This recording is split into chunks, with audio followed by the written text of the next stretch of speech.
নমস্কার বন্ধুরা, প্রত্যেকটি ছাত্রছাত্রী এবং সরকারি চাকরির পরীক্ষার্থীদের জন্য অত্যন্ত গুরুত্বপূর্ণ একটি অঙ্কের ক্লাস।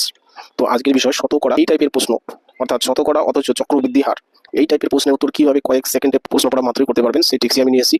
দেখুন, আশা করি ক্লাসটি ভালো লাগবে। তো আজকের প্রথম প্রশ্ন বলেছে, কোনো গ্রামের বর্তমান জনসংখ্যা 1,00,000 জন, বার্ষিক বৃদ্ধির হার 5% হলে 2 বছর পর জনসংখ্যা কত হবে? তো দেখুন কিভাবে আমরা করবো, জাস্ট একটা কাটাকাটি করবো আর উত্তর হয়ে যাবে। দেখুন, সবার আগে এই মোট পরিমাণটা লিখে নিচ্ছি যে বর্তমান জনসংখ্যা কত, 1,00,000, 1 দিয়ে 5টি শূন্য, ঠিক আছে, সেটা আমরা লিখে নিলাম সবার আগে। ইন্টু দিয়ে কি করবো, দেখুন যে বৃদ্ধির হার কত, 5%, অর্থাৎ পূর্বে যদি 100 থাকতো এখন হবে কত, 105। সেই 105টা আমরা লিখে নিব, ঠিক আছে, লিখলাম। আর এখন 100 হলে তাহলেই 105 হবে, তাহলে নিচে কিন্তু 100 লিখতে হবে, বা পার্সেন্টেজ হলে নিচে 100 দিতে হয়, বাস এটা লিখলাম। এবার এখানে কত বছর বলেছে, 2 বছর, যার জন্য এটা দুবার লিখতে হবে, ঠিক আছে, 105 ইন্টু 105, ঠিক আছে, আর নিচেও 100 ইন্টু 100, ঠিক আছে, যত বছর বলবে এই সংখ্যাগুলি ততবার করে লিখতে হবে, বাস।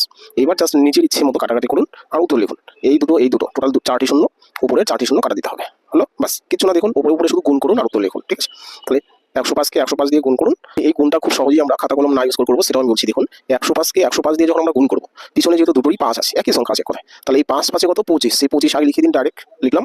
এবার 5-এর আগে এখানে 10 রয়েছে, 5-এর আগে এখানে 10 রয়েছে, তাহলে দুটো যদি একই সংখ্যা হয় তখন এই 10-এর চাইতে 1 বেশি দিয়ে গুণ করবো, 11 দিয়ে, তাহলে 10 11 110 লিখে দিলাম, বাস। এখানে যেহেতু একটা 10 পড়েছিল সেই জন্য এখানে একটা শূন্য দিতে হবে, অর্থাৎ 11 শূন্য 25 শূন্য, 11 শূন্য 25 শূন্য, অপশন নাম্বার বি, দেখুন উত্তর হয়ে গেল, ঠিক আছে, বাস। একই টিক্সে 2 নম্বর প্রশ্নটা করবো। দেখুন 2 নম্বর কি বলেছে, কোনো শহরের বর্তমান জনসংখ্যা 1,25,000, বার্ষিক বৃদ্ধির হার 2% হলে 3 বছর পর জনসংখ্যা কত হবে? 3 বছর পর, অর্থাৎ আগের টিক্সেই করবো, কিন্তু এখানে 3 বছর বলেছে, যার জন্য সংখ্যাটা 3 বার লিখতে হবে।